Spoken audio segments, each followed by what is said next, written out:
নমস্কার। আজকে একটা নয়, দুটো নয়, তিনটে নয়, আটটা মুকুটের ডিজাইন নিয়ে হাজির হয়েছি।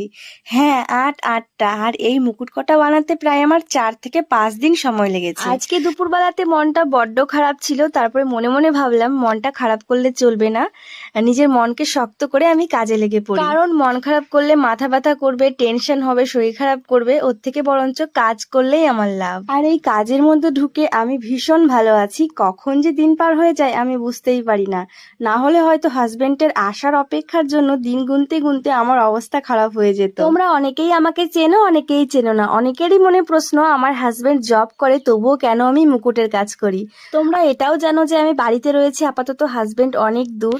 তো সেই কারণের জন্য আমি এই কাজটা করি, যাতে আমার সময়টা খুব তাড়াতাড়ি পার হয়ে যায়। কারণ হাজবেন্ড যদি বাড়িতে না থাকে তাহলে তো বুঝতেই পারছো দিন পার হতেই চায় না।